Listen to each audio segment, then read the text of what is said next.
Bien, saludar la invitación a este importante evento, saludar a los organizadores del primer simposio internacional Desafíos de la Educación Peruana para el Mundo.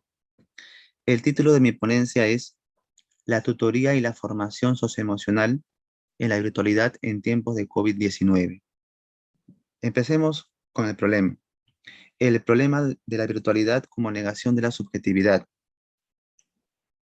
Es sabido que el contexto de cambios tecnológicos ya anticipaban una reestructuración en el paradigma educativo.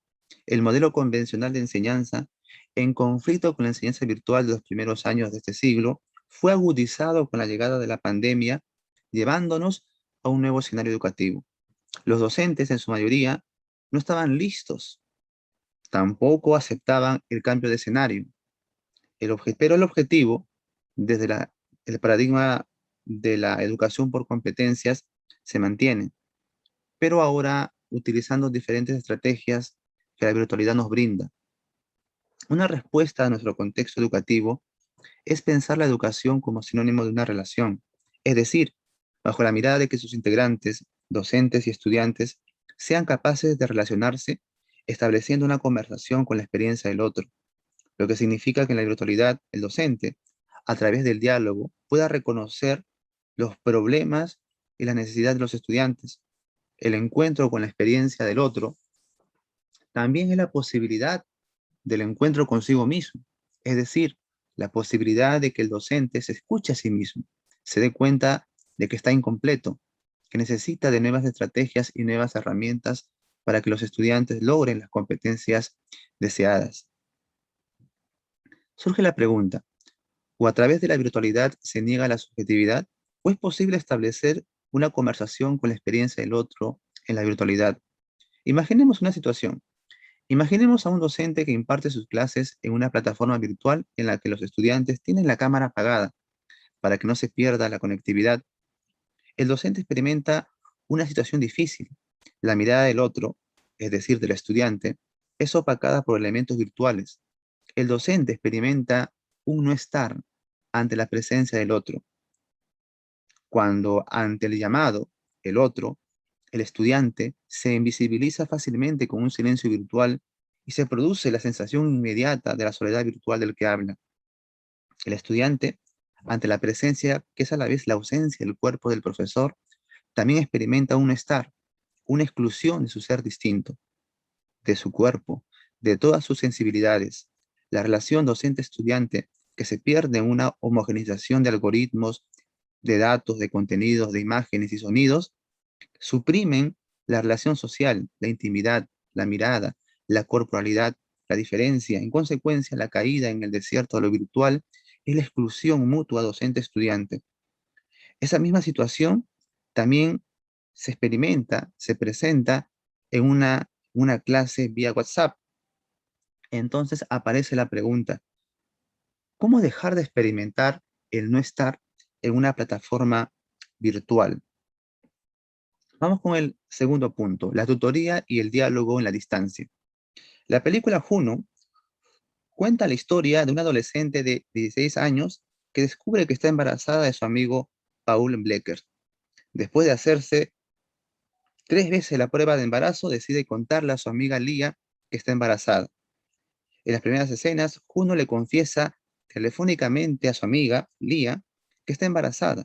Al inicio Lía no le cree, le hace bromas sobre que de repente ha comido demasiado, o cómo puedo orinar demasiado, cómo puedo orinar para hacerse 3 veces la prueba de embarazo. Pero luego se da cuenta que la confesión de Jun es cierta. Lía le dice que puede ayudarla, que puede llamar al centro médico para que le practiquen un aborto. Pero Juno le dice que ella llamará al centro médico.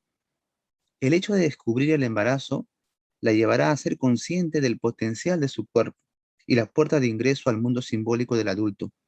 Ante la experiencia del embarazo, la forma defensiva se presenta como negación. Decía Tuber, la angustia ante lo desconocido e incontrolable de la corporalidad, sobre todo en el aspecto erógeno, emerge a través de la insistencia en la normalidad. Juno se angustia ante la experiencia de su cuerpo embarazado que le habla. Ahora viene la pregunta, ¿por qué Juno llama a Lía si ya decidió abortar. La llamada de Juno es la llamada al otro.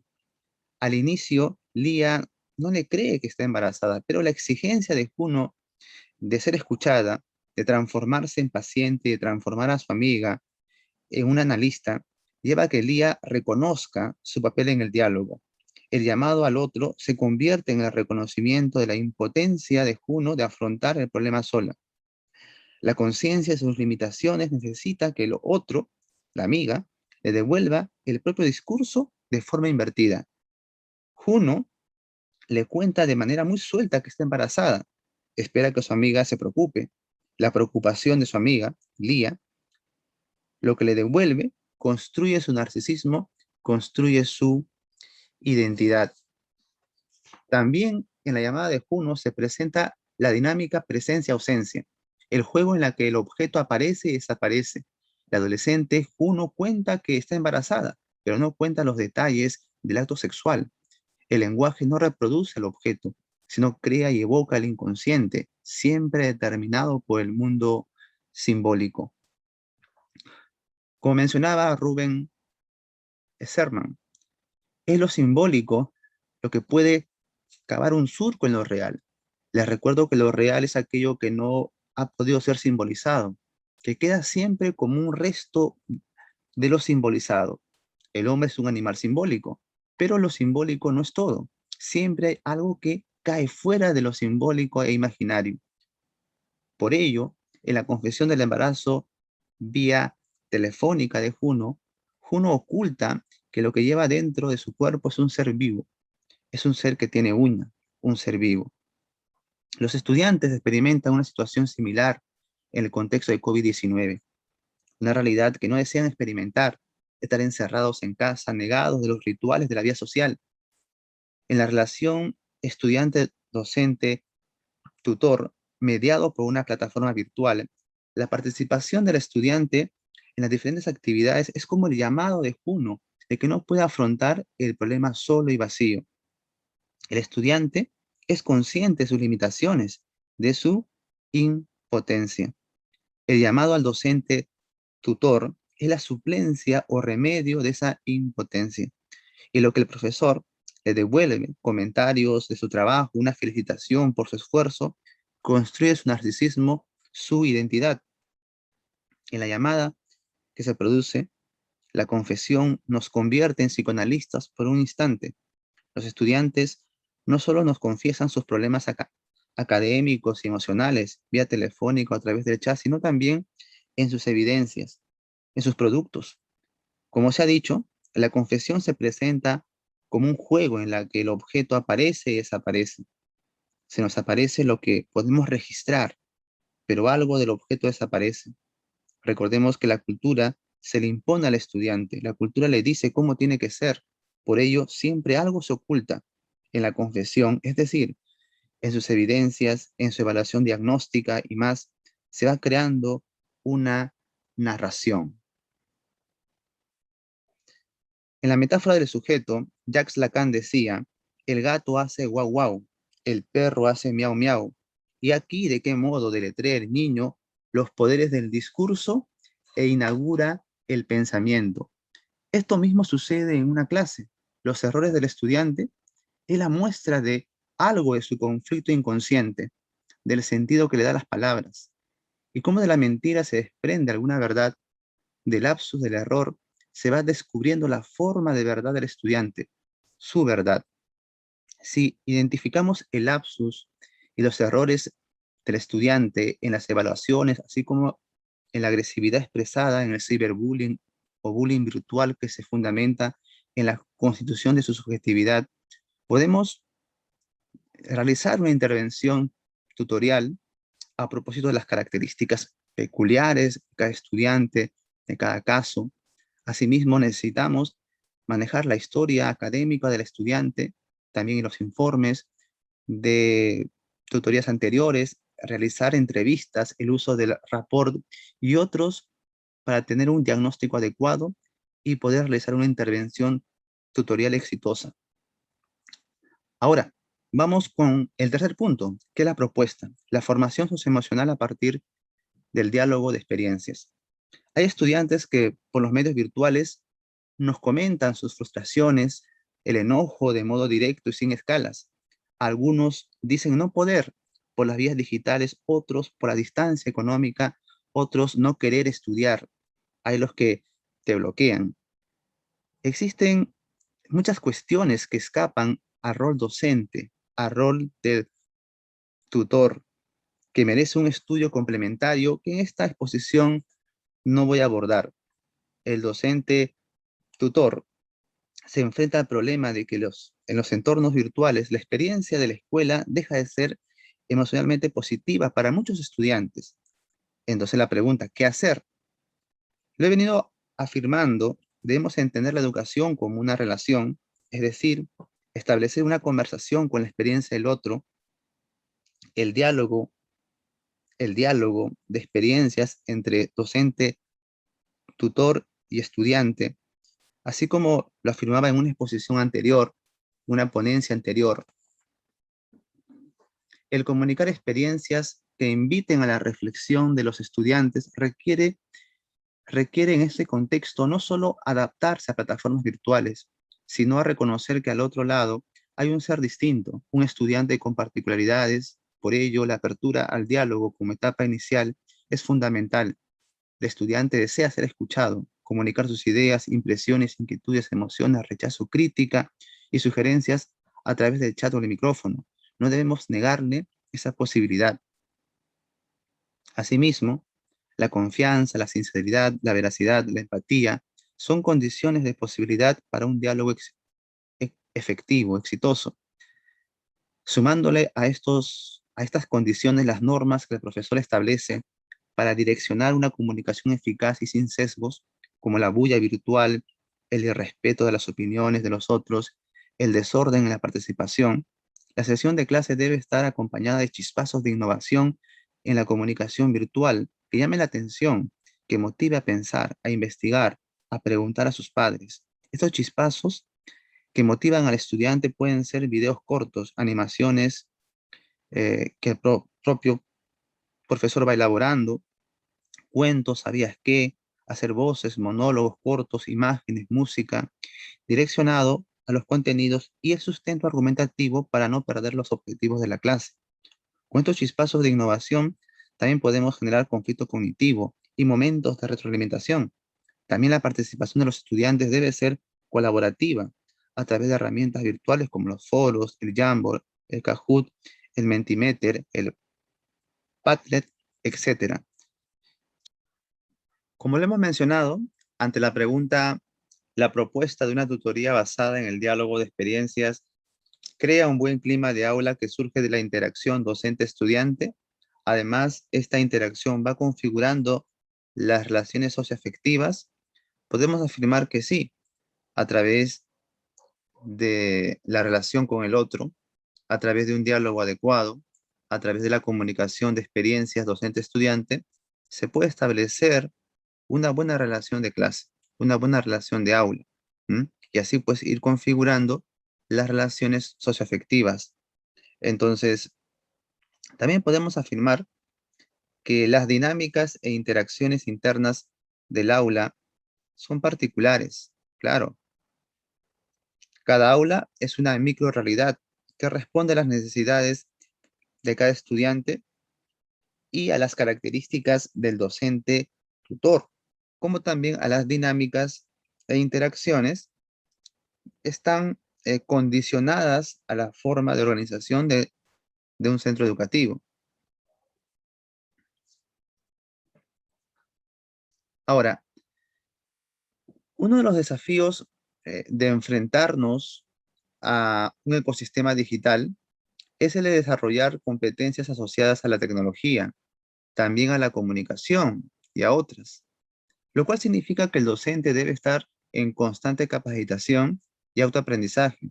Por ejemplo, aprender a hacer podcast para poder enseñar la experiencia vivida, los posibles errores que los estudiantes pueden cometer para realizar un podcast, ya que el docente pues ha experimentado, ha vivido, ¿no? Y puede darle una solución a los problemas que los estudiantes podrían tener a desarrollar, pues, a realizar un podcast. De esta forma se cumplen los objetivos de un proyecto. Por ejemplo, que los estudiantes puedan plantear, puedan comunicar acciones adecuadas para autorregular nuestras emociones. El docente tutor no podrá ejercer una competencia si antes no ha interiorizado positivamente sus componentes, o sea, conocimientos, capacidades intelectuales, habilidades, destrezas, actitudes y valores. El docente tutor virtual como mediador y formador necesita desarrollar competencias, siguiendo a diversos autores como Camacho Zúñiga, Alemán, también la UNESCO y otros autores. Podemos mencionar 9 competencias que el docente virtual debe desarrollar.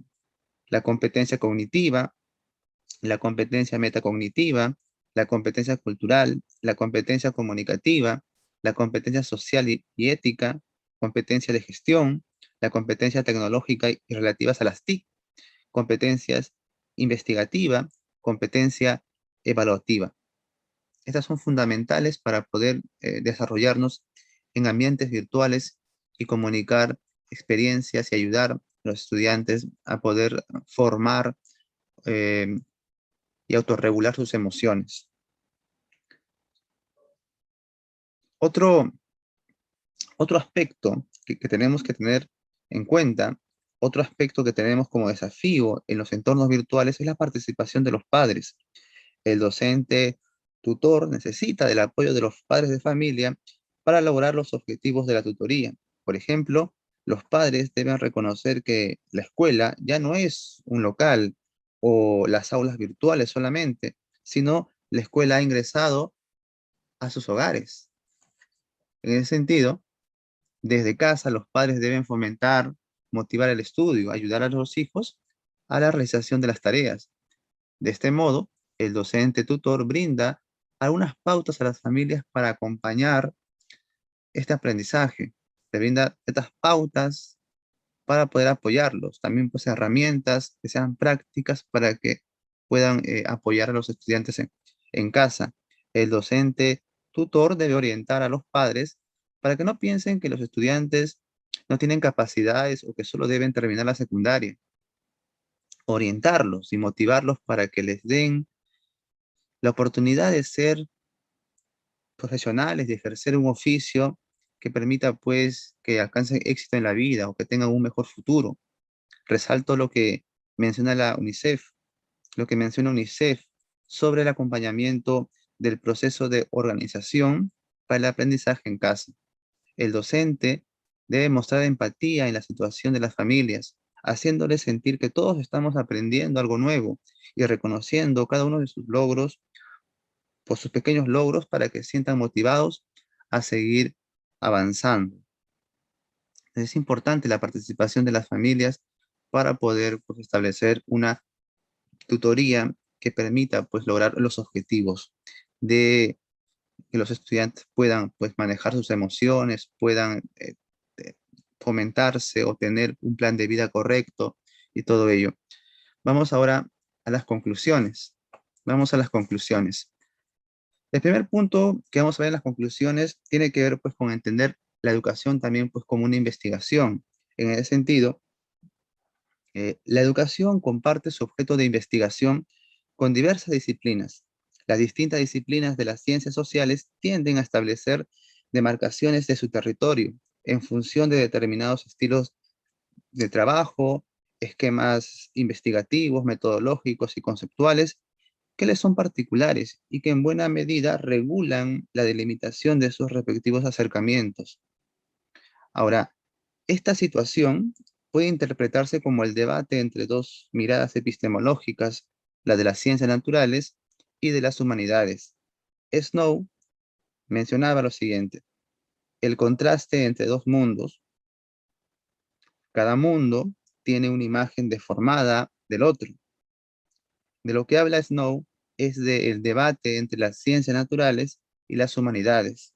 Este debate se internalizó en la educación como ciencia social, con los enfoques vinculados a las neurociencias, la teoría de la complejidad, los estudios culturales y más.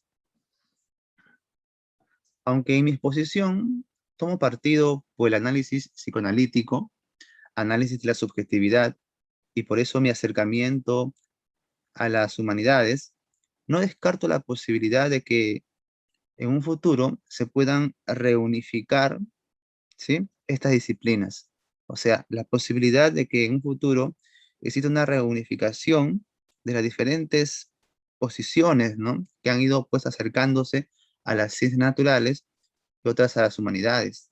Quiere decir, pues, una pregunta sobre el fundamento de la educación como ciencia, ¿sí? Y buscar reunificar, ¿sí? Buscar, pues, una posición integral que reúna, pues, estas distintas disciplinas que se han ido acercando a las ciencias naturales o las humanidades.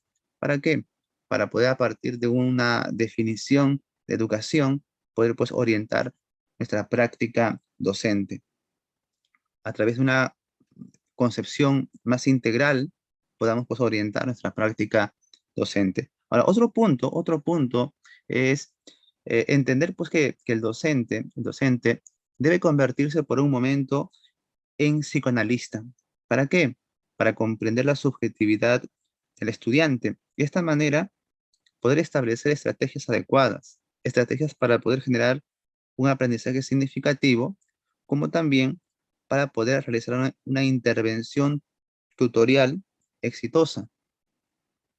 Ahora, el tercer punto es pues entender al docente tutor eh, como un aspecto fundamental para poder, pues a través de la comunicación de experiencias, buscando elementos virtuales que sean, pues, atractivos, generar un clima de clase adecuado, un buen clima de aula como condición de posibilidad para la configuración de relaciones socioafectivas. ¿M? Asimismo, para la formación socioemocional de los estudiantes, el docente tutor debe desarrollar competencias, ¿no? Competencias, eh, y así, como lo hemos dicho, poder, pues, poder tener una comunicación con la experiencia del otro, y esto pues requiere, como lo hemos dicho, competencias vinculadas a la tecnología, a las TIC, competencias vinculadas pues a la comunicación, ¿sí? Y si mezclamos todo esto, la empatía virtual, ¿cierto?